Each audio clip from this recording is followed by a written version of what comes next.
What if your pain became a platform? What if your creativity wasn't just an outlet, but a strategy? My guest today is Jennifer Odufuwa. Everything was going on well, but then I lost it. And I was suicidal. Oh, wow. I was suicidal. I didn't have my business anymore. A visionary strategist, an entrepreneur behind Thrive Beyond, Tantacom Group, and Culinara. I said Tanta. And then we were like, okay, we wanted it to be a communications company. We weren't even clear about the whole thing. We just wanted more. And we didn't have any money, but we wanted more. From redefining how we connect with food to leading women back to strength after adversity. My circle is pretty small because I need to know how to cut through the noise. I need to know how to stay true to my authentic self. And if I want to keep remaining aligned, I need to not always be talking with impact and turn bold ideas into thriving platforms. Hi, Jennifer. Hi. Thank you so much for coming. I'm honored. You look amazing. Thank you. You do as well. I love the hair. Thank you. Thank you. Good. So I want to talk about the fire within you, the first fire. So I guess we'll be dialing back a bit. What life experiences sparked the vision of Right Beyond? Thank you. 10 years ago, I lost everything. 10 years ago, before then, of course, I had everything. I had a business. I had, everything was going on well. But then I lost it. And I was suicidal. Oh, wow. I was suicidal. I didn't have my business anymore. I had lost a lot of my friends. I was broken. I was broke. And I didn't even know how to pivot. I didn't know what to do. I didn't know how to navigate. And I didn't even have a place to live, Oh, wow. So, yes. And then one of my friends was kind enough to get me a place to stay in her younger sister's house. And there I was for 6 months. And I was just in that bubble, in that space, thinking that I didn't even want to live again. But at some point, I just thought, you know what? I can't keep crying over spilled milk. I have to move on. And more importantly, I have to know exactly what I want to do with my life. And at that moment, I made up my mind that I was going to forge ahead. And that was it. And I took baby steps. And I started my business, Tantacom. I formed my company, Tantacom, in partnership with my friend, and took baby steps. But was this the same friend that lent you a place to stay? No. Okay. And took baby steps, and we started to grow the brand, Tantacom. We started to build it. And then over the years, while I was rebuilding, a lot of people that knew about what happened to me kept on asking me questions. Jenny, how did you do this? And, as we normally do it as Nigerians, it's God, but I realized that a lot of people they were also in that space, and they needed to know actionable steps that I took to get myself from where I was, broken, suicidal, to where I was at that moment. So I got this question over the course of 10 years. And then I found myself having to speak to people that, this is what I have to do on a daily basis. This is where I have to have my head. These are the kind of people I had to surround myself with. And early this year, I realized that, I guess a lot of people are still either stuck in that same space, or they're on that journey and they don't know how to pivot and navigate and just deal with all those kind of issues that I dealt with. And then I believe that I went through those issues just so that I could be that voice of reasoning and that voice of encouragement to let people know that irrespective of what must have happened to you, you don't have to stay there. You don't have to be stuck. You can still fulfill purpose. You can still dream big. You can still achieve all those things that you've wrote in little black book that you're going to achieve, irrespective of what curve life throws at you. You can still do it only if you're able to do these things. And then I found I found myself talking to people, and then that was what birthed Thrive Beyond, because I found out that there was a gap, and there were people that needed to hear this, and there were people that needed to dream again and know that okay, if Jenny could do it, I could do it, and just tell them my life story, tell them how I was able to get myself out of it, and just just help them. So it's a movement. It's not a brand. It's not just a platform. It's a movement for resilient women that have gone through adversities, that are stuck or they're on that journey to just trying to fulfill the visions that they've had for themselves, and they've not been able to because they don't even know how to get up from that what they've experienced in life, and they feel shame and they feel loneliness and they feel whatever it is that they're feeling. I've walked that road before, and I'm just using that platform to let them know that they can get there. A lot of people go through painful circumstances, situations. Situations. Some, Some, um, of of course, course, oftentimes oftentimes it's it's life life just just happens. happens. Some Some, it's it's by by your your own own doing, doing, but but painful painful regardless. regardless. Yeah. But But turning turning that that pain pain into, into, it's almost like it's it's also also like like a a now now like a like life's life's purpose. purpose. How How did did you you learn learn to to do do that? that? Well, that's a very good question. I didn't learn to do it. And so when I encountered everything that I encountered, I I would first of all like to say, God is always in the midst of it all. You know, whether you're going through a season, I call it a season. And those are some of the things that I got to realize that, you know what, whatever must have happened to you was a season in your life. Hmm. And there was something within those years that God just needed you to learn. Okay. Okay. And then I was able to do some audit. Hmm. Hmm. I had to do some audit. I had to take responsibility for the things that I thought I was doing right. I had to unlearn. So a self audit, like being honest with myself. Hmm. Jennifer, this is where you are now. Take responsibility for the things that you had done and wasn't good enough. Hmm. Hmm. And then how do you change Hmm. that narrative? How do you change and be better? So I started leaning more towards just being honest with myself, and then being able to begin to love myself, because I realized that one of the things that I didn't do was I didn't put myself first, and I didn't love myself. I didn't love myself, and I wasn't listening. I wasn't surrounding myself with the best set of people. So I had to redefine that. I had to redefine my habits. I had to redefine my faith. Hmm. Hmm. I had to redefine my the people I surrounded myself with. Hmm. I had to redefine a lot of things. It took me a year to even begin to dream again. I had to work on myself. And I mean, working on yourself is consistent. It's a constant endeavor. It's not something that you take out 2 months and work on yourself. I'm still working on myself.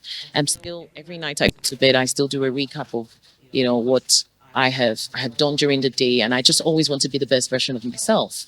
And then, those are the things that I just had to redefine and realign. So it's more of realignment, redefinement, and then just understanding that these habits that I had in the past wouldn't take me to where I truly am supposed to be. And I had to begin to dream again. I mean, for a moment, I couldn't even dream. I couldn't even, if you had asked me the question, Jenny, what are you going to do next year? I didn't know. I didn't know how to see beyond that day. It was really Oh bad. wow. I didn't know because I mean, life took everything from me, and I just didn't know what to expect from it anymore. So I couldn't process what my future held. I couldn't even think about it. I was scared. I was worried. I didn't even know what to get myself into so that I wouldn't fail. I felt like a failure. So I mean, I had to audit myself. I did a lot of self-awareness. I told myself the truth. I did it. And then I kept listening to the word of God, promises of God for me. And, that kind of like just gave me the hope and belief that, okay, even though I felt God was silent for a very long period of time, because I prayed, I did everything, but it wasn't like, it's like God wasn't picking up my call. I called and he wasn't picking up my call. But I still believed that there was something more to me than what I was going through or what had gone through. I just had that little spark of belief right there in me. And that just gave me the courage to be able to take a little baby step forward, to be able to say, you know what, I'm going to start all over again. I'm going to try. It took me a while to get there, but I'm going to try and I'm going to see what God has to do this time around. Let's dial way back. Okay. Way back. Okay. Have you always been entrepreneurial? So when I was in the UK, I'd always loved to look good.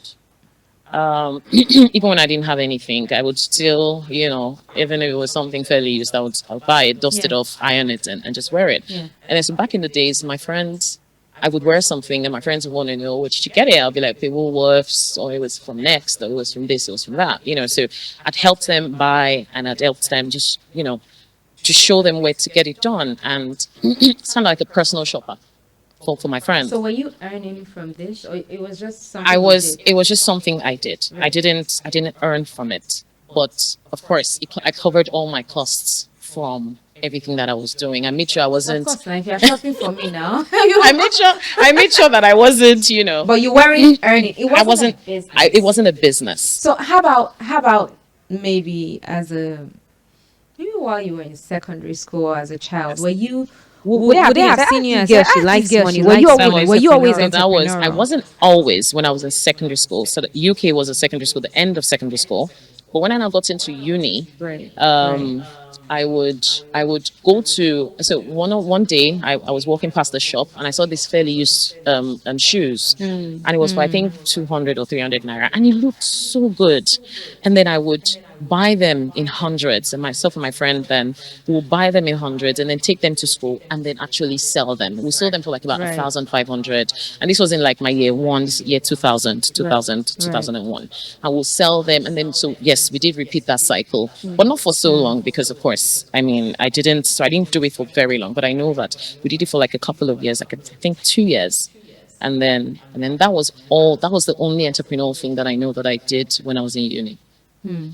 Because the reason I asked, Mm-hmm. you mentioned that while you were going through this, you became someone who could not see past that day. So I'm wondering how did you get past? How did you learn to dream again? Because you really cannot make anything of yourself if you don't see yourself in that No. place. You can't. So how did you get out of someone who couldn't see past what was happening in the moment to becoming someone who dreams, who builds, who's never short of ideas, who's now constantly, in fact, who's now planning years ahead? How did you move from there here? Okay, so first of all, I didn't have a choice. I don't think life gave me so many choices. I didn't have a choice because I have 2 boys. Were your kids with you in this your My friend's kids, house? first of at all, the my time? kids they weren't with me. Okay. I didn't have my kids weren't with me for like about a year and a half. Hmm. Yeah. So I think God just gave me that space so that I could start again and be able to afford to be able to care for my kids. Okay. So I needed that time to recalibrate and be able to get myself out of where I was, which wasn't going to be healthy for them anyways. So the fact that I'm responsible for 2 children, I didn't have a choice than to pick up the pieces of my life and understand clearly that, Jennifer, you've been thrown into an ocean of water without any lifeguard, without even knowing how to swim. You're not going to drown because you have those 2 children. Because if you drown, what happens to them? So for everything that is happening in your mind and with you right now, you have to pick up those pieces up, pick them up, and learn how to swim while you're in that So ocean. your children became your anchor. My children, that was all. I wanted to be the best mother to them, irrespective of what had happened. I wanted them to see me and see a woman of strength. I wanted them to see me and see that you, irrespective of what happens to you in life, do not ever, ever, ever give up. No matter how hard you fall. I wanted to be that voice of reasoning to them to say, okay, you know what? I'm falling. I'm going to get myself back up. I'm going to dust myself, and I'm just going to keep going. Now, I didn't know where I was going. So that's another thing. I just didn't know where I was going, but I just knew that I couldn't stay in that space. I knew that there was more to me than whatever had happened to me. So my children gave me that strength to just start again. My children. So when you felt weak, you just think of these children. I just think of my Allah children. will Like, what find would a way. Nathan say? Would he say that you went through this and then you ended, your life ended because of this challenge? Yes, it's a challenge that could easily just send you to a psychiatric home, but I want my story to be different. Right. I want my story to be different. And I feel that really just reconnecting back to, just reconnecting back to God and just really understanding, his promises, that it's just the promises of God, basically. I mean, that kind of also gave me hope, even though I was like, God, have you not answered all this prayer, all this while, but it kind of like gave me that hope to just give me that strength to also just keep the journey, keep carrying on with the journey. Yeah. So you mentioned that you started a business with a friend, Yes, I did. Tantacom. What do you do at Tantacom? So Tantacom is a 360 marketing, communications, and project management company. And we define brand experiences. It's also a government-led company. We do a lot of government-led initiatives, rather. Right. Yeah, and then we also, redefine brand experiences for corporate bodies, and yeah, that's what we do. So while you were in that, you were in your low when you started this. What were you hoping to achieve? What was Tantacom supposed to be for you? Now, at the moment when I started my first, my own event company. It was called the Bloom Event Company. And I remember the day I made the announcement and I just posted the flyer on my Facebook page. Everybody was happy because it was so long. It took me about almost a year. And everybody was happy. These were people that knew your story. These were people that knew me and kind of like I'd heard a little bit about what happened to me. And everybody just kept on sharing the flyer and all of that. And I remember just before we did the flyer, a friend of mine came to me and said, Jenny, what do you intend to do with your life? I said, I don't know. And she was like, you've done events all your life. You've done events for 8 years. Also, the business you lost before was also an event business. It was an event business. It was. How did you lose it? So I was in partnership with my ex. Oh, I see. Yes. So once the marriage broke, obviously every other thing broke. Every other thing goes. Interesting. And ended. And then, so we were into events, decorations, event planning, and all of that. And so I had that experience, and that's what I'd done for like 8 years. And then, so she had said, check what you intend to do. And I was like, I don't know. I can't do events anymore. It would be competitive. And she was like, but Who cares? that's all you've done your life. That's your skill set. That's your skill set. And I was like, nah, I want to do something else. I didn't know what I wanted to do. And then she was like, you know what? Just do your events. And I was like, okay, you know what, God, I want to do events. I don't want to do social events because that was the space we were playing in. Okay. I don't want to do social events. I didn't even know what kind of events I wanted. Just unique events. I'm saying this was 2015. I want to just do unique events, whatever unique event means, that's really what I want to do. But I don't want to do weddings. I don't want to do birthdays and all of that because it would mean that I'm competing with my past. And I didn't want to do that. I didn't want to be in that space. To move on. I really just wanted to move on.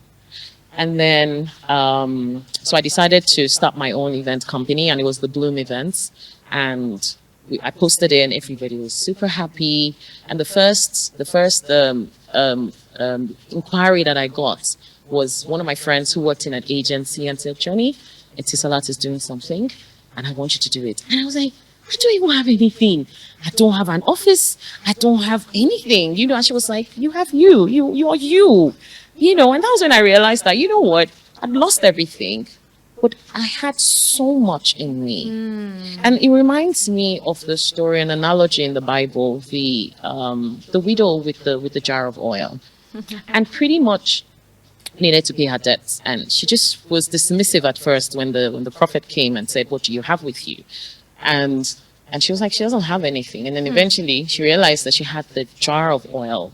And as little as that jar of oil was, she didn't think that it could, it could be filled and fill into. And for me, I didn't think I had anything because I lost everything. Well, I had everything because during all the many years of my working with Hewlett Packard and working with Maersk Line and working in this event management company, I had gained what nobody could take away from me. And even though I didn't have a car, I didn't have an office, I didn't have money, I was broke, I had that experience that no one could take away from me. And that's why one of the first jobs that I got was for a company like that. And I brought my A game on and I did it. And I made like 300,000 naira. It felt like 300 million. I just felt like my life had changed with that 300,000. And then the next job I got was from one of my friends as well that said, Cheney, Dangote is doing AGM. And she worked there. And she said, you need to come and do it. And I was like, AGM? I don't even have anything. And then I went, I crushed it. I did the AGM. I did the end of year. I did a part of it. It wasn't the full event. Told me to supply a couple of things. And I did it. And then so after doing that for a couple of companies, my partner also had her company. And then we had said, Also an event company. And we had said, we've been closed for like about 8 years. And we've been through all of this together. Why not let us collapse what we have and then do more? We wanted to be more. We didn't want it to just be event planning and all of that. And then so that was how we decided to collaborate. And that's why I still go back to that analogy from the woman, from the widow with the jar of oil. But whatever you have in your hands, I feel that collaboration is her even just getting all those jars of oil and pouring it because she didn't have it. She didn't have those jars of oil. And she got them, and the more she poured, the more the jars kept on getting filled.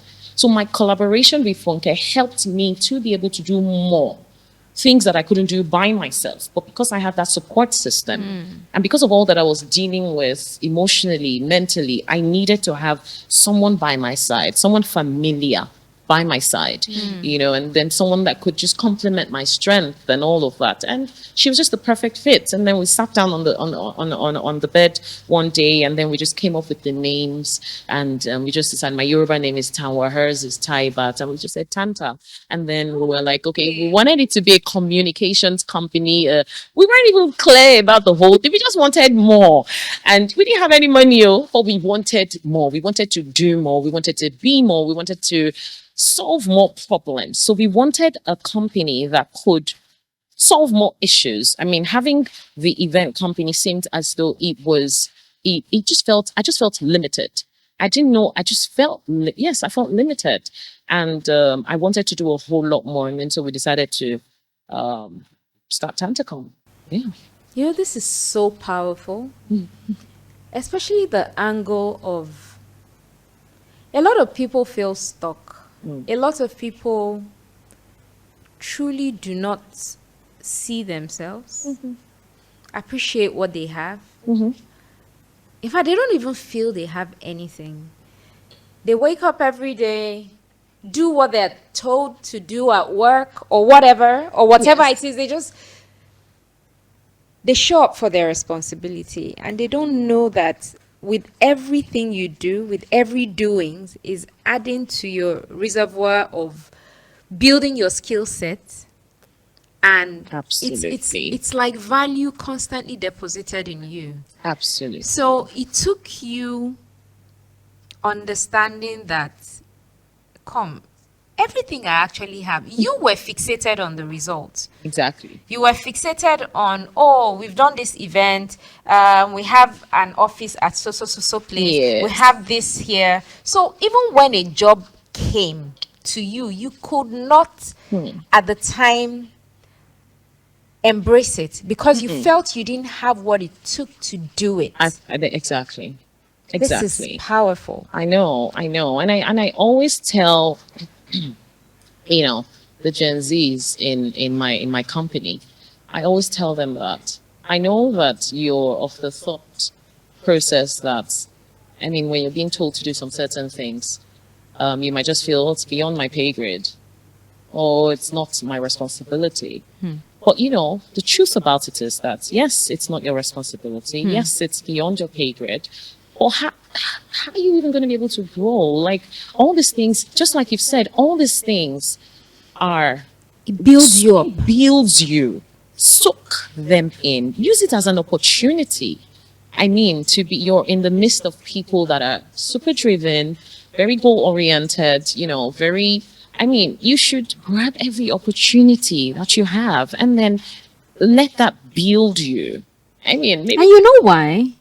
You truly never know when that thing you know you're will going to need save it. your life. Exactly. So it's not enough for you to just stay within your comfort. Comfort zone doesn't do anything for anybody, It really. doesn't. What expands you is doing things that test you self. Don't you want to know what you're capable of, what you have capacity for? So imagine all of those things that stretched you.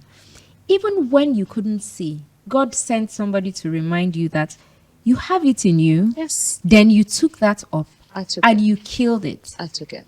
I took it. So the jobs continued to flow It just from there. continued to flow. And I feel that, I think it all starts also in the mind. You know, I think we all need to be very sensitive to the kind of things we listen to the kind of people we surround ourselves with. You don't want to surround yourself with people that when you speak about your vision, they kind of like try to make you shrink. You want to be in spaces where even when you talk about your vision, it's small.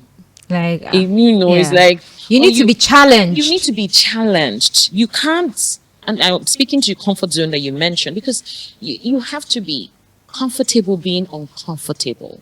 I mean, these are things that we don't like to be stretched. Till this moment, with this podcast, I'm being stretched. And that's the honest truth. I mean, if someone had told me this year that I would sit right here and be in a podcast with you, I would have said, never. I'm not doing that. I would say, no, I'm not going to be in front of a camera and talk about my life story. But here I am. I'm being stretched. I'm not in my comfort zone. I'm doing the uncomfortable things because I know that this is what I need to do. So it's important that wherever we find ourselves, you know, first of all, the growth mindset is very important. If you have a growth mindset and you know that this is where I need to do, whatever it is that you need to do to get yourself to that space, you have to do it, irrespective of how it makes you feel. You know, you work out, you go, you lift 200 kg, it's going to be painful. But eventually, after a couple of months, you're gonna look Start good. to work. You're Even gonna look becomes good. the funny thing is it becomes easy. I know. It will be painful at It will be first. painful. If you continue, it becomes easy. Then you need to move again. Exactly. So, and that's life. The more you grow, the more you overcome those pain, those challenges, the more you stretch, then you stretch into where you're really supposed to be. Once you get there, there's already another level of stretching waiting for you, except if you don't have a vision. It's always going to be like this, except if you don't dream. I know where I want to be by the time I'm 50. And I know that in order for me to get there, I'm going to stretch on a lot of levels. And so it's important for us to just be comfortable being uncomfortable. It's just part of life. You just smile through it all. You're tired, but it's fine. I'm okay. I got this. So it's okay if you don't smile. You can cry It's- through it. yeah. Just do it. Yes. Just do it. Just do it. You have to do it. You have to do it. You know, it's very inspiring listening to your journey, your story. From I don't know if it gets lower than what you've been through. I know. You know, from that level to now, you have Tantacom, you have Colinara, and you are now empowering women through Thrive Beyond. What would you say are the foundational lessons that has helped you to a point where you're moving ideas into platforms? I think it's important for you to be able to see where you're going. Because the truth is, if you don't know where you're going, when those opportunities to get you there come, you wouldn't know. Right. You wouldn't know. So say, for example, I'm going to give you an example. Our office in that Tantacom office that we have currently, I'm sure the person that bought the property had bought it, I think in 2000 and I think in 1999 or something.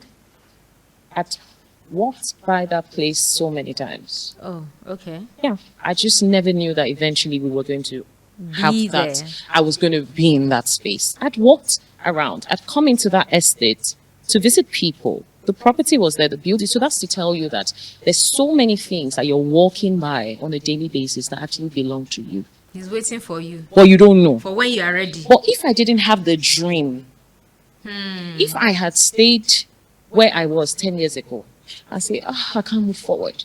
Oh, I can't. I can't just, and I had kept crying over spilt milk.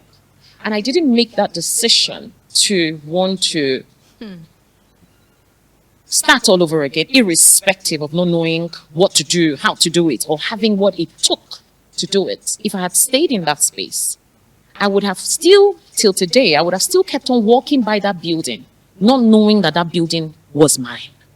So what I'm trying to say is that if you have a vision for where you want to go, irrespective of what you're walking by, you would finally locate these things one way or the other because you're going somewhere. You're dreaming. You want to achieve this. You want to achieve that.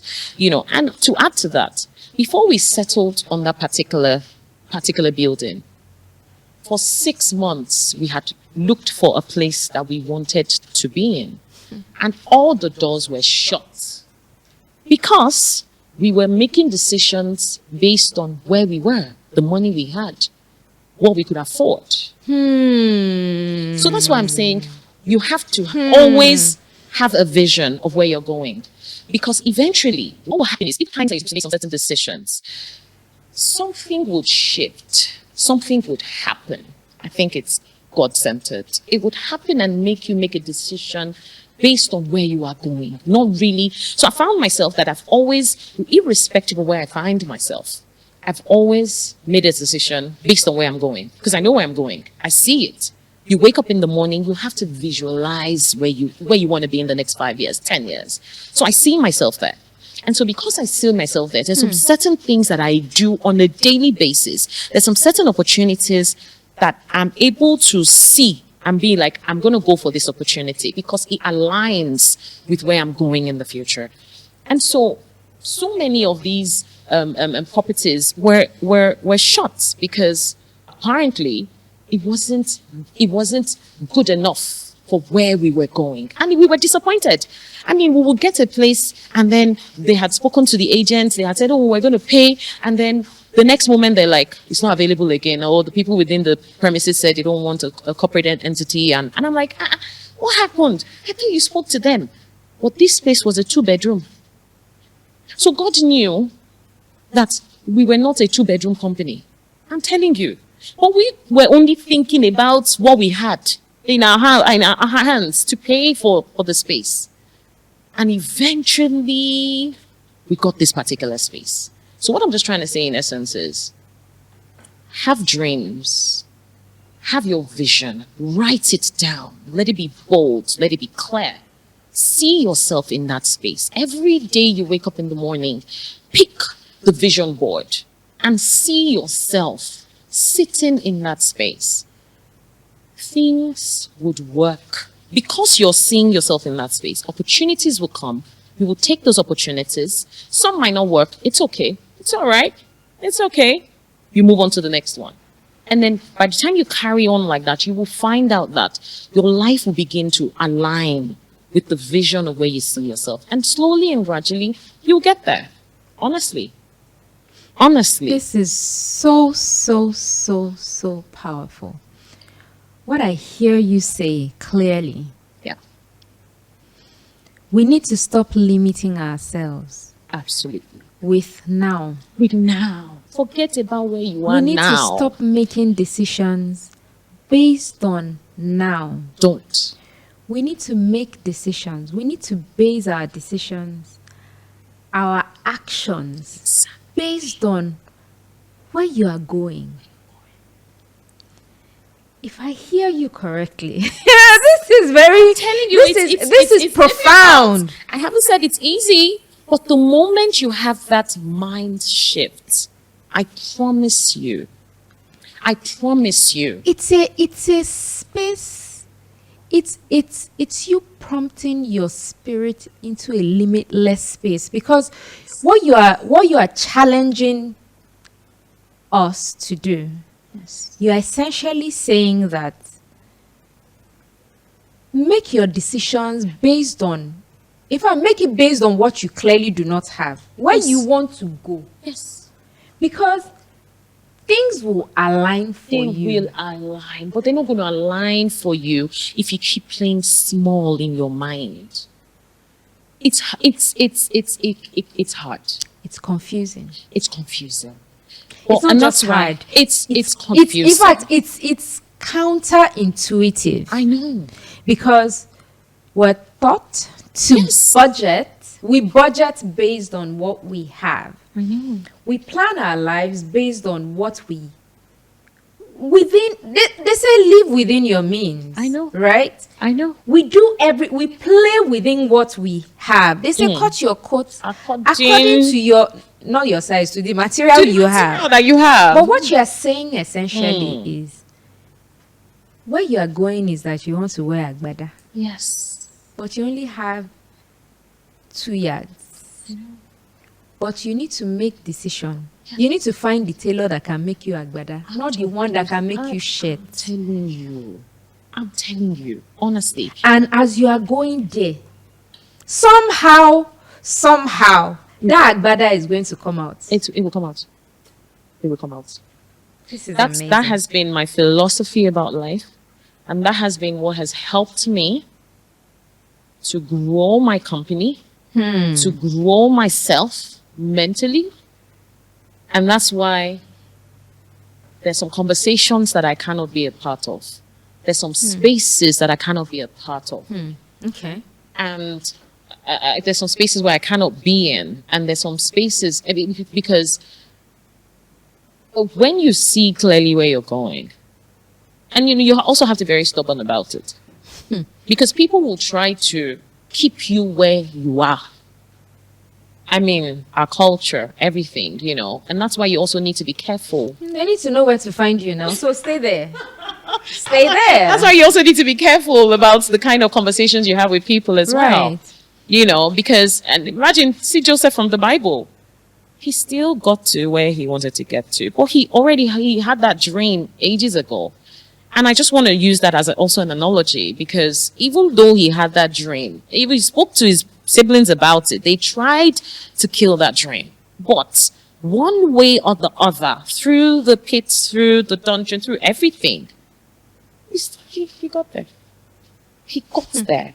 Honestly, irrespective of the lows that he experienced. And I want to also say that those lows that he experienced was building him. So it's not to say that the journey is going to be smooth. You're going to encounter huge lows. It's going to be very deep. But what are you learning during that season? Are you just crying over spilled milk? Anytime, even early this year, we encountered a low in our business. And immediately myself and my partner were like, what is God trying to teach us? What do we need to learn? And then we decided to begin to redesign so many processes, build systems. It was a 3 months break, and things were not, and we were like, we need to, and then we started deciding on what we needed to change, what we needed to replace, what we needed to do. What were we learning from that season? What are you learning from that low time? Because where you need to go, where you are, that comfort zone, I'm going to go back to that comfort zone you mentioned, it can't take you there. That your mind, where you are currently, cannot take you. There's no there. You're already here. Exactly. Where you are is here. Exactly. So you need to literally push or take a step to go there. That's it. It's profound. Thanks. So now you're building 3 ventures. Thereabout. For now. Thereabout. You're building 3 ventures. Yes. For now. How do you stay grounded? How do I stay grounded? That's a very good question. My faith. Okay.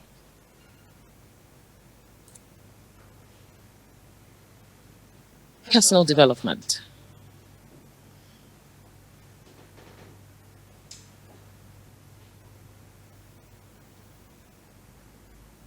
Putting myself in spaces where I don't feel small. Surrounding myself with people that don't make me feel small.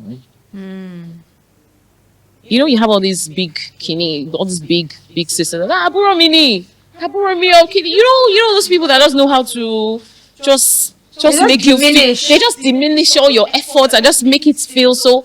And you have friends that are just like, they just find a way to just make you feel small. They minimize you. They just say one thing. It might just be a phrase, and they just make you feel really small. Nah, I don't have friends like that. You cut them off. I cut them off. Nah, not after what I've been through. I cut them off. And it's important that, my faith has kept me grounded, my belief in God, just knowing who I am as a child of God, understanding clearly his promises for me, understanding that, God is just the center of it all, and and that's why my circle is pretty small, because I need to know how to cut through the noise. I need to know how to stay true to my authentic self.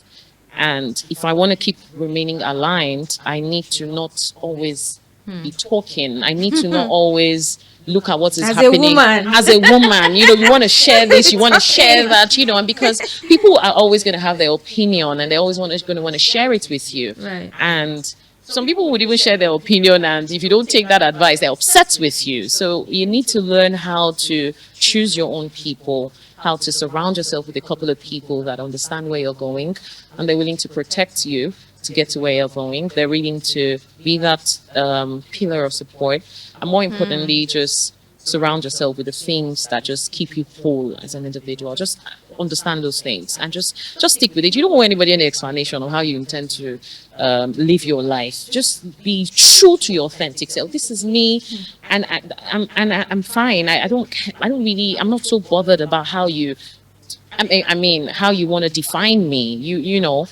Just stay true to your authentic self and just do you. People are going to talk anyways. People are going to talk anyways. You just do you, and I feel those are the things that have kept me grounded for these years. So would you Yes, say please. that these same things? Okay, let me not preempt you. Let me not preempt you. Okay. Rather, let me ask it as a question. All right. Like, so what are the mental or structural things or processes or that you put in place that has helped you recover and build? That's a good question. What are the structural processes that I have put in place that have helped me recover and build? Yeah, and in fact, not build, rebuild. Because you lost it, then you got to a point, you did not just even now rebuild one. You are now on 3. The structural processes. So Or mental. What's the mind shift? What are those things? So I would say that some of them I'd mentioned earlier, which is just having a growth mindset, Okay. you know, and What's a growth mindset? Let's assume that we're dummies. What's a Now, growth mindset? a growth mindset is just understanding, and it also speaks to the last answer that I gave. Just understanding that you have to do this. You're going to be more. The wanting to be more, you know, irrespective of where you are at the moment. You want to put yourself in spaces where you can be more. You want to read the things that would give you the knowledge that you don't have. So those are the things, you know, personal development. What do you read? What do you listen to? What do you feed yourself with? Are you the kind of person that you're constantly binging on Netflix when you know you want to build a business? Or celebrity gossip. Or celebrity gossip. So you need to choose your lane, and that's what growth mindset is all about. Right. And the moment you're able to realize that what brought you here cannot take you there, then you begin to figure out the things that you truly need because you want to be successful. What are the things that people that are successful do to be able to get to where I was going? So I needed to go somewhere. I wasn't equipped to go there, and I needed Right. to get all the knowledge that I needed to get to where I'm going. And that's what births the growth mindset for you. That's what, so it's all in your habits, in the kind of things you listen to, self-discipline, and how you just align all these things together to be able to move you from where you are and then take you to where you're going. What time do you wake up in the morning? And even when you wake up in the morning, what's the first thing that you do? What are those kind of things that you do? Do you wake up in the morning and go straight to social media and scroll for hours before you? So, I mean, so many things that I do. When I wake up in the morning, I go and work. I do my journaling. I do my meditation. I do my prayers. I go to work out for like about 2 hours, and then I'm reading an audio book. I'm feeding my mind constantly.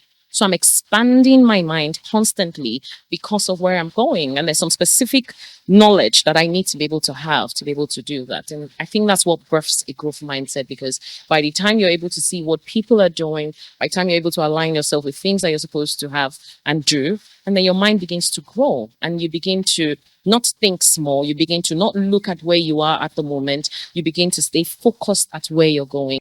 So let's dial back a bit to the earlier years of TantraCon. And I know you mentioned that right young, you started this year. Yeah. So it's still in its early stages. my So you're baby. right. You're right to discuss what what the early, should I say, first three to 6 months looked like before the launch of TantraCon and also before the launch. It's right here. So, there was no lunch for Tanta Como, Well, it doesn't have to be like an but eventful launch, I but know. before the day it was announced to the world that Okay. Together, it was a concert. and it was taking place in Ikeja City Mall. And yeah, it was a good event. And then one of the funny things that happened during that event is there was a person that we were told to work with, and we had a prior issue with the person. Oh yeah, so there was a job that we did before then, and I think we had an argument with the person, and we just promised ourselves we're never going to work with the person again. And then so when we wanted to do this our Lagos Show Lagos concert, the convener had said, "That's the person that is going to handle my sound," and we were like, "No, we're not going to work with him." And then we had to contact him again, and funny enough, he it was from him that we did most of the jobs that we had with Lagos State government. It was through him that it came. Yes, I'm telling you, and that's why I always tell business owners. I mean, you see politicians, they're quarreling online today. They're at each other's daughter's wedding the next day. There's no enemy in business. There's no enemy, because you can never even tell what God wants to even use the person to do in your life. I'm telling you, back to back to back, all the jobs that we were getting from the government during that period, it was through him. I'm telling you. So Wow. it gave him the opportunity to see our capacity and what we could do in such a short period of time. And he was just like, I'm going to have to work with you guys. I do sound, and you guys are project managers. And so I'll get the jobs, and you guys will just execute. And we're like, fine. Yeah. And then I'm saying like maybe 20, 25, 30 jobs. It was a lot. Wow. Yes. Yes. From And someone we became partners. Yes. someone whom you had vowed That we were never going to never speak to to him work. again. I'm telling you, just because of a bad experience. just because of a bad So, experience. of course. I feel like men hardly have this issue Mm. because men are logical and they don't fight the way you women fight. They just can be too sentimental at times. So it's nice that it's coming from you Oh yes. and Oh your yes. partner or woman. Yes. So I want us to rephrase it. I know this podcast is not just for women, I know. but please, guys, hang on. We just need the ladies to catch a bit of lessons here. Yeah.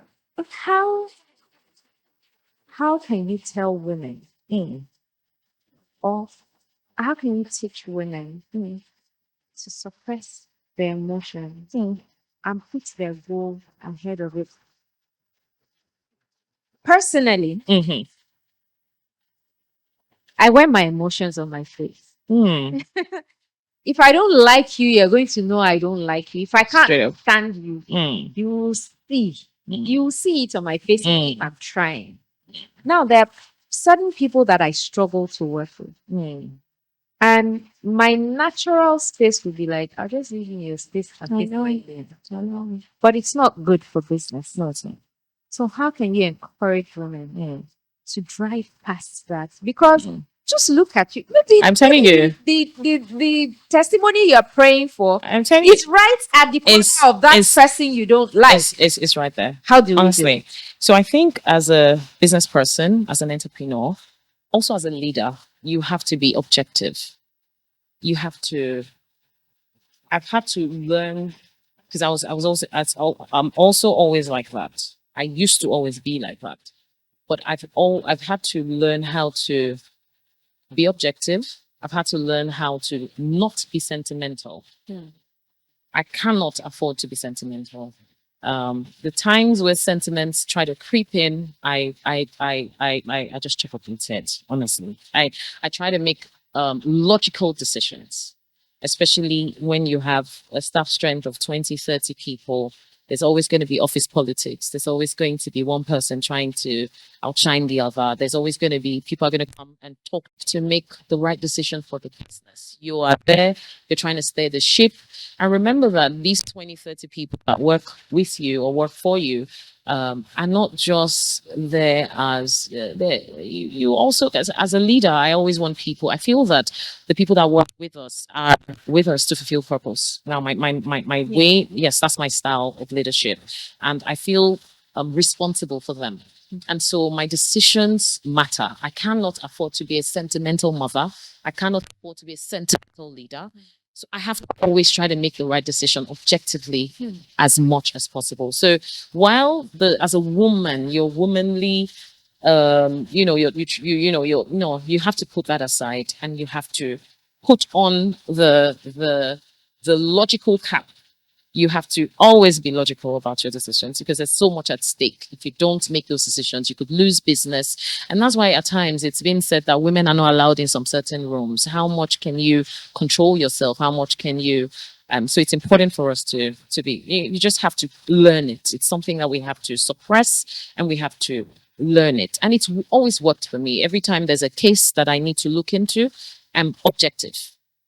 I'm thinking about the what's, the whys, critical thinking. I think all these things are very important when you're a leader. So, what in your early years gave you a sense of this is working? I'm on the right path. In my early years, well, when I was when I started as an event planner, I really liked it. I didn't plan to be in, I never really wanted this lifestyle though. No, it wasn't something. No, that was not my What plan. was your goal? My plan before. Okay, so when I finished school, I had done my internship with Hewlett Packard. That's HP. Okay. And then I had worked at some point with Maersk Line. And so I just wanted to be a corporate, a corporate babe with a high heeled boss babe, Nice suit. Yeah, and then, just grow. I didn't think that I was going to be an entrepreneur and, build multiple businesses and all of that. It wasn't in my plan. So, but one way or the other, I had to work in an events company. And then I was an executive director because of some of the experiences that I had. And then I just fell in love with the entire building process, because I was, of course, one of the decision makers. And I just thought, so just going through experiencing that level of entrepreneurship, it became a thing for me. And it now became something that I really I wanted more of. And, gradually I just left that old thinking, and then I just that old dream, and then I just thought that okay, I could do more, I could be more. I'd always wanted to be more.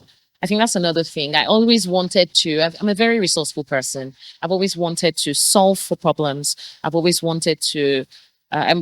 People just see me as if you have a problem, go to Jenny. It's going to be solved. If you give Jenny this issue to solve, you can go to sleep. She will sort it out. So I've always been that kind of a very dependable, reliable, and I've also grown to be someone that I was telling someone of recent. I think generally in life you have to learn how to be a fountain and not a drain. It's important that because so many times people are like, okay, how do I grow? How do I get to meet people?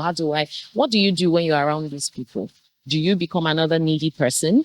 So those are some of the things that I'd learned from an early stage, that I always want to provide value, so that once you see me, you don't see me as a drain. You see me as someone that no matter what you have, I'm always giving you value, no matter how much you have and who you are. And that's why I've been able to surround myself with quite a number of people that have actually been sponsors for me in my life's journey. The foundational years of Transacom was majorly referrals. It was beautiful. It was majorly referrals. When we were done with our Lagos to Lagos concert, the work spoke for us. We were able to start working with the man I spoke about, and then we were able to do so many things. However, we've encountered times whereby we've had to pitch for jobs. We've encountered times where the jobs had been on the table and people were quite unsure, because back then we were doing so many things ourselves. We didn't have the funding to get an office. We didn't have the funding to get the right people to work with us. We were doing everything ourselves. And so one of the critical areas that we left undeveloped was our digital footprint. So when you search for us, you wouldn't find anything.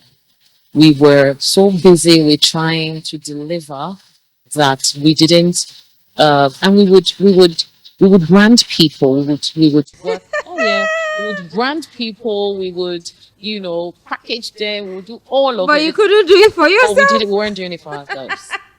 Yeah, for many years. I don't know why this always Seriously? happens. Oh, it's the norm. I know, it's just also. Oh no! It's the norm. It's the norm.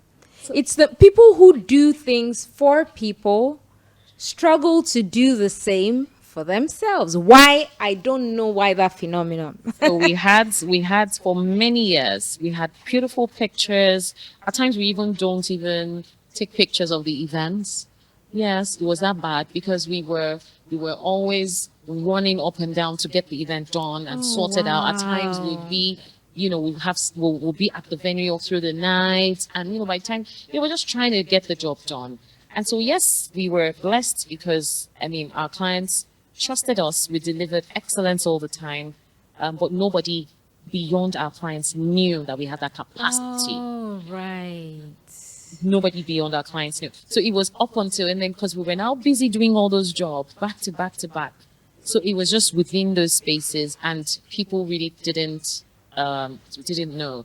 And then, so we had to really deal with all of that. We had to, at some point in time, we had to, of course, deal with it. We had to ensure that we got a photographer on site, a videographer on site, and ensure that we'll be gone to. There were times whereby a client will be in an office, and then a client will be like, "Oh, and show us some of the things you've done," and then, "Oh, please give us your Instagram page." And there was literally nothing on our Instagram page. I'm telling you, yes, there was nothing, and we knew it was a problem, but we didn't know how to solve for it. And then eventually we were able to solve for it, and of course we have a full-blown. Now we have a full-blown media team. We have, there's so many times that things even happen across all the brands, and we don't even know. Once there's a content plan for the month, and we approve it, and then things just happen automatically and all of that. But there were times that we had to prove ourselves beyond what people could see. It wasn't. At times we had to, just show them pictures from our phone. Yes, and be like, we did this, and they're like, really? Are you sure? And then we had to really prove ourselves before we got those jobs. But I'd say that when digital, this is the importance of portfolio. It's important. It's important. Building a reel. I know. Documented. I remember back then, before we could even put together a proposal. Of course, back then, putting together a proposal, you had to pay someone 250,000 naira to be able to write a proposal for us and all of that. And then even just being able to put together all the things that we wanted to do. Because the way Tantacom grew, while we started from being a project management company, we started working with Lagos State, and then we got so many briefs to do a whole lot more. And that was how the company kept on growing. So now we would get a brief that was 360. And then it meant that we had to do event designing. It meant that we had to do some publicity. It meant that we had to do some communications. It meant that we had to do some sensitization. It meant that we had to do some conceptualization of an idea. It meant that we had to do so many things. And then that was how we were able to begin to start the different departments and the different offerings that we had in Tantacom. Because we were running lean, and we couldn't pay people because we didn't have money. Okay, we wanted to, and then so we had to do those things ourselves. We had to learn on the job. We had to get the certifications that we needed to get, just so that we could deliver on those projects. Right. So that was how we were able to start from being an events company, and then also now grow into marketing, communications, and then we did these things ourselves. And then of course we had to get people to, of course we had contract staff and all that. But essentially, ultimately, we were doing all these things ourselves. So you were forced into that. We were forced into it, into expanding, into stretching, and we were able to get all those things done year after year and all that. And then it got to a point where we were like, okay, we needed to scale. And we kind of keep being everywhere at the same time, because we were getting all the jobs, and it was more than what we could handle. And then so we had to start building our team, and then expanding our team, and ensuring that all our core offerings are productized. Because you're now in the digital age, And you don't want it to be just about every single person that wants to have conversations with you have to have a one-on-one with you or have a one-on-one with your team members. You want to get to a point whereby your services are scalable, they are accessible, and they can be automated. So that's the process, that's the stage where we're at right now. We're ensuring that everything is productized, automated, and you don't have to know anybody before you get anything done. You can easily just provide services for people without even getting to know them or getting to meet them. I mean, it's huge. You've really obviously grown.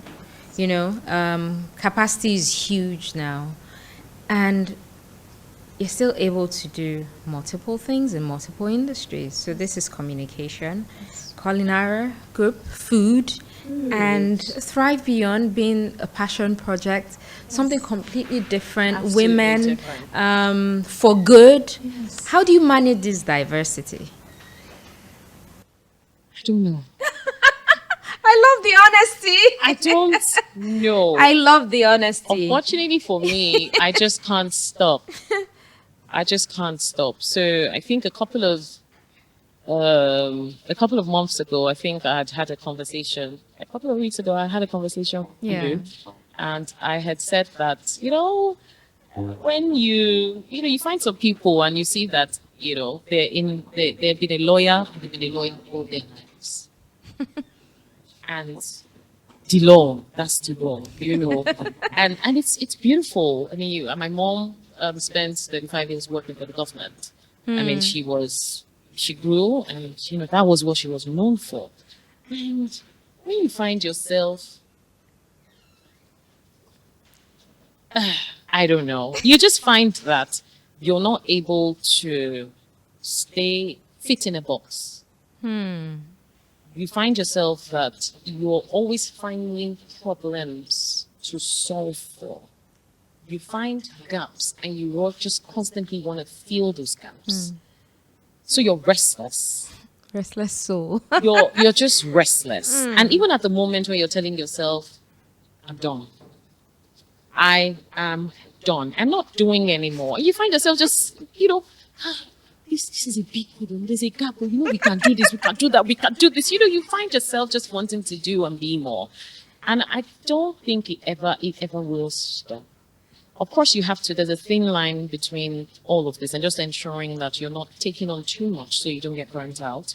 But I think it's also important to understand, and I think you were even able to explain that to me, that you're a generalist. You're not supposed to just fit into a box. And because at times you question your identity. Right. You're like, there's this association, there's that association. You see that all your people from your past are in either one association or the other. And you're like, I'm not just this, I am also that.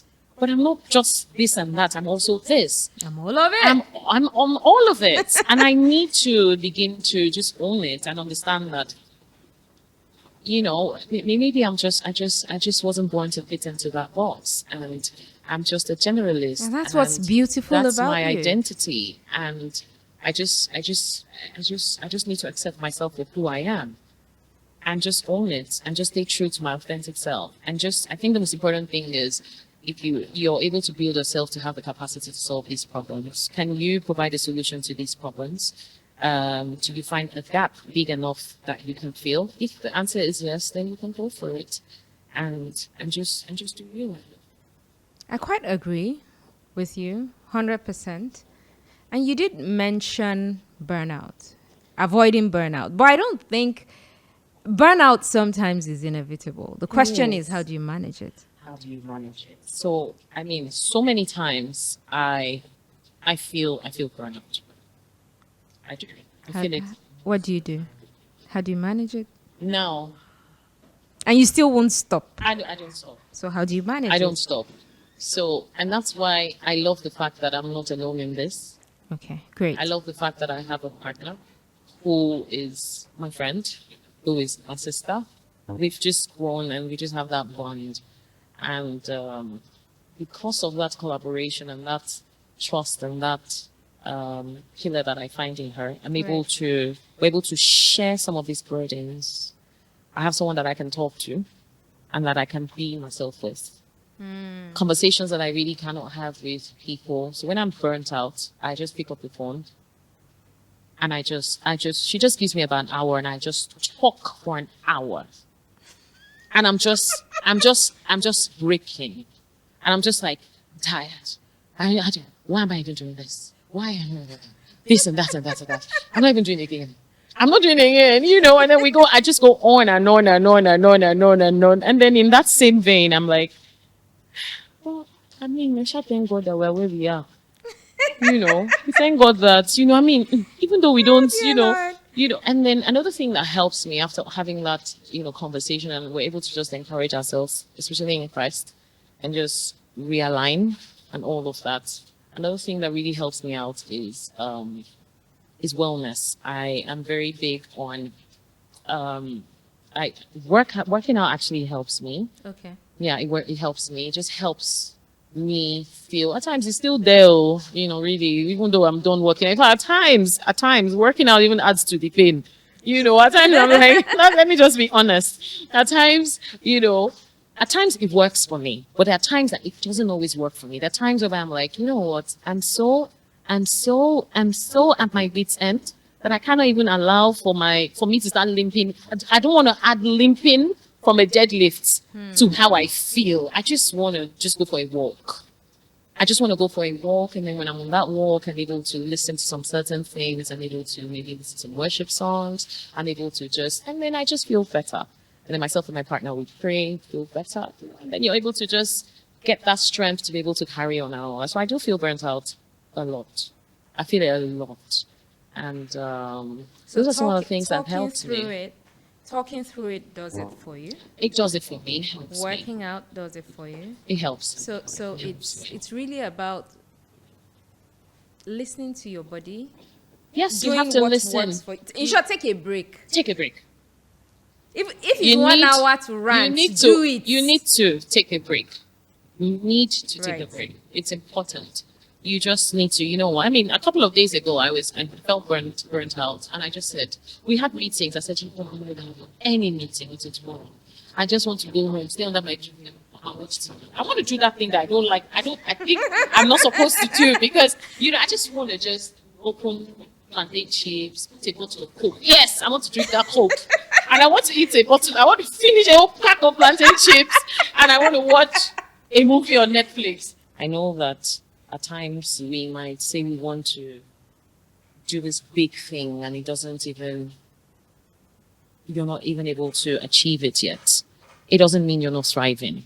I feel that those little things, even in terms of a change of habit, you say you want to stop drinking Coke, and you actually do it consistently over and over again, you are thriving, honestly. And because I feel women or humans generally, we don't appreciate ourselves enough. There's always so much pressure on wanting to be this and wanting to be that. Just like you've said, the kind of responsibilities that we have, and we don't get to celebrate ourselves. And I feel that if you're a woman, to identify or to define a thriving woman is a woman that has set a certain goal for herself, no matter how small it is, and has been able to achieve that goal. And then it can compound over time. A woman that understands where she is, understands where she's going, understands that these are the couple of things that she needs to do to get to where she wants to go. And gradually she's achieving these things one after the other. The little baby steps, it's a thriving woman. Because we get to put a lot of pressure on ourselves, and I don't like it. I know the kind of pressure I get to put on myself. Societal pressure. The society expects you to be like this. You're supposed to have these qualifications. You live for the world. You live for the world. You're supposed to have an office before you can start a business. You're supposed to have it all together. No, you don't have to have it all together. You don't have to have it all together. As long as you have that will, and you have the drive to want to achieve something, and you go for it, and you begin to achieve it little by little, then you are a thriving woman. you are a thriving woman. And that would always compound. The moment you stick to that plan and you repeat it over and over and over again, and you're able to set a certain goal and you're able to surpass that goal and you set on a bigger goal, then it becomes constant in your life. And then you can truly own that name. But for whatever it is that you do, no matter how small it is, you are a thriving woman and you deserve your flowers. You deserve your flowers. I can see the passion. Yes. I'm speaking from experience. That's why you see passion. me. You know, You're I mean, clearly very passionate about this. And just out of curiosity, what would you like to be remembered for, personally and professionally?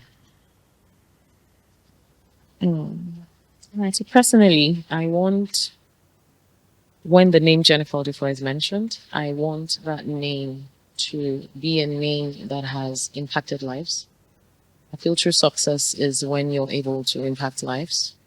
And also in the way in which I've been able to impact lives, I believe, the name of this podcast is Idea to Empire. I believe an empire is not a building. It's not, because when you think of an empire, first thing that comes to mind is there's a building and it's massive and it has this, it has that, it has this. Yes, there's so many elements to me. I want the world to see the different elements to me of what comprises of who Jennifer Odufuwa is and the lives I've been able to touch, the things I've been able to do, and how people have been able to be impacted by the things I've been able to do. I want to be able to, and business-wise, you asked business-wise. Yeah, as well. Yeah. I want the businesses that we do. Tantacom is like a foundation for me. In Tantacom, I was able to build myself. With Tantacom, I've been able to stretch myself, my capacity. Tantacom has grown me. Tantacom has stretched me. Tantacom has built me. It molded me. It made me understand that I could grow. Strive Beyond is my blood. It's my life. It's my way to just give back and be able to connect with people from the ways in which I've been able to grow generally. Culinara for me is my expression. I feel I'm able to also just express some of the things and the ways that I feel through Culinara. I mean, it's redefining the food ecosystems through competition rather, through conversations and through media. And I feel it's a very expressive brand. I feel that it's a very expressive company, and all the expressions of it. It's just expression for me. And so I really want, in terms of my brand, in terms of my companies, I want people to see that we are able to fill the gaps within whatever ecosystem that we are. I want them to remember Tantacom for a company that's been able to redefine the way people see the government. We work a lot closely with the government, and we've been able to do so many projects with them in projecting even the way the government is generally, and most of the projects that we've done are impactful. There's they have socio-economic impact for people generally and all of that. So I really want people to see my business as such, and Thrive Beyond as such, and Culinary as such. Yeah. This is interesting. So, not much thinking. Okay. Let's do a quick pulse check. Okay. A pulse No check. overthinking. First thing that comes to your mind. Strategy or creativity? What leads your decisions? Strategy. Oh, you're so quick. Okay. Yeah. Most underrated skill that you have in business? Creative. No, I don't know. Most underrated. Most underrated skill Okay, in generally. business. Most underrated skill in business. What is it? I don't know. Okay. Well, Skip. let's skip. A mistake that made your work better.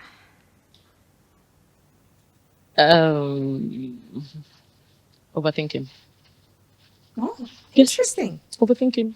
Interesting. Yes. Okay, complete the sentence. To thrive in Nigeria, women need more of dash. More opportunities. Yeah. Fair enough. One word you hope people associate with your name. Impact. Impact. It has to be impact. Fantastic.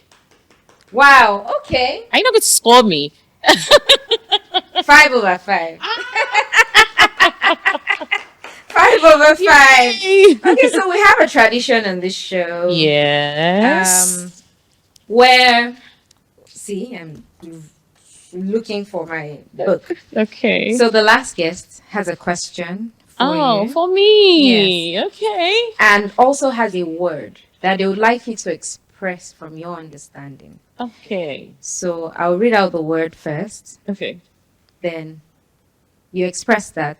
Then I ask you their question. Okay. You answer that. Okay. And you're also going to do the same for our next guest. Okay. All right. Even though I think you're about to cheat on this. No. So the word here is reliance. What does reliance mean to you?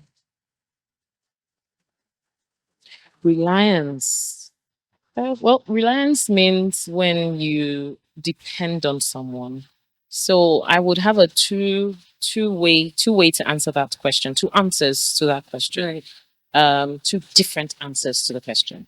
First of all, is because I am in partnership with someone for I'm a co-founder for two of my businesses. I feel that I love to rely on my partners. I love to know that I have dependable people that can do this if I'm not able to do it. So for my business, I love reliance. I love that. I love to depend on my people. I love to depend on my team. And that's why it's important for you to hire right so that you can have the kind of team that you can depend on. So I love that. But I'm also of the opinion that um, in raising my kids, I've raised them not to be too reliant on people.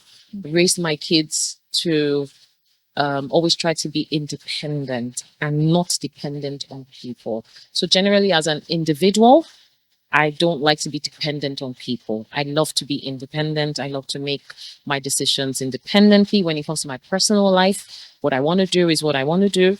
But when it comes to my business, I love that dependency.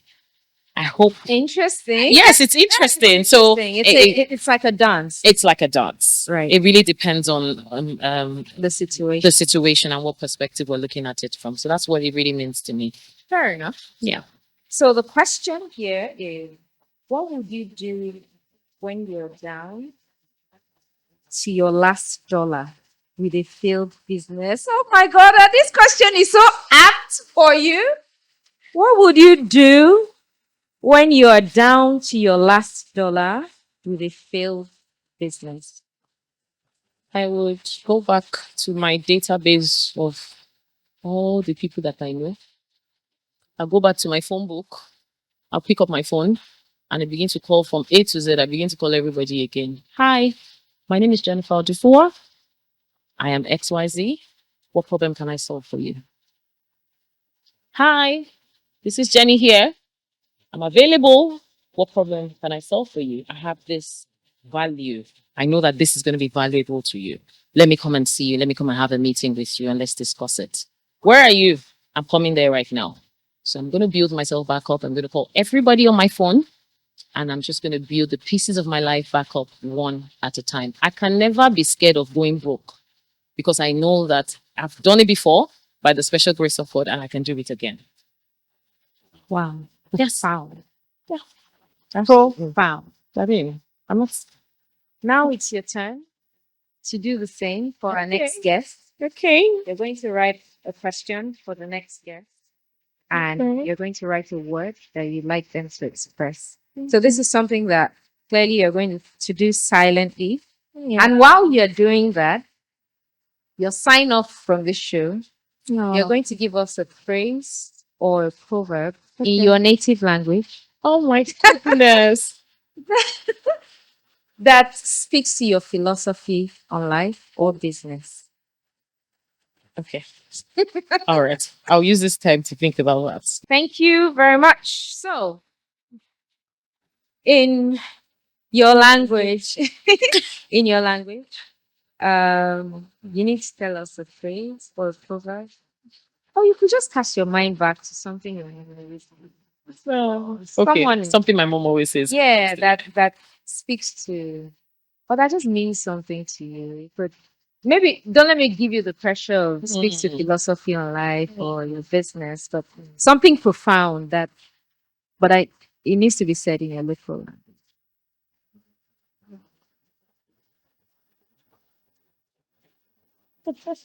So many philosophies because I have so many philosophies, but I'm trying to know how to say them in my local language. Okay, what's the most profound philosophy for you? In you can say that in English, then you still have to say something in Yoruba, I believe. Because I'm thinking of how to say it in Yoruba.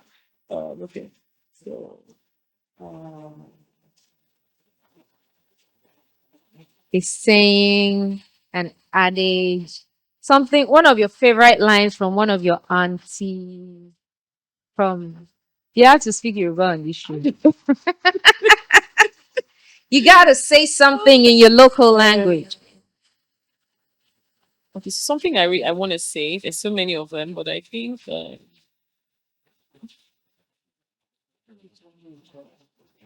You know, it's very interesting that when you are talking to yourself on what should I say? What should you are saying Yoruba? Just speak it into the mic. Maduro bí òjò dá kò tójó Okay. kọ́ bí o ṣe máa ṣe jó nínú òjò. You're interpreting literally, correct? Well, What are you trying to say? What's don't wait for the rain to stop before you dance. Learn how to dance. in the rain?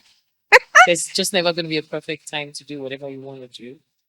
Just do it irrespective of where you find yourself. There's nothing.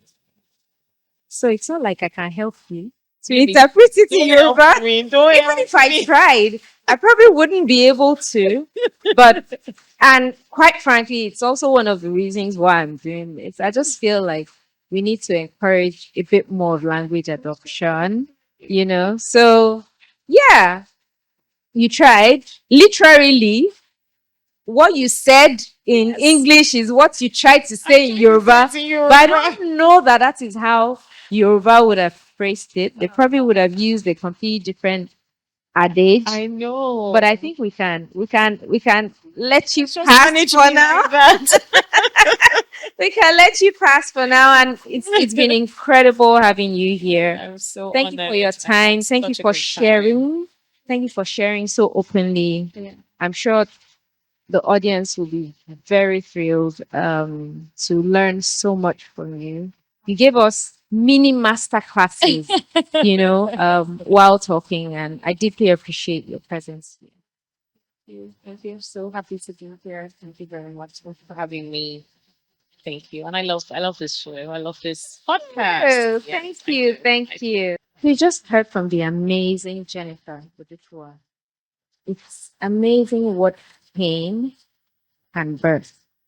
So if you're going through anything right now, just look at her and know that you can stand, you can do it, and most importantly, you can thrive. Remember, real stories, real strategies, real successes. That is how empires are built. And this has been Idea to Empire.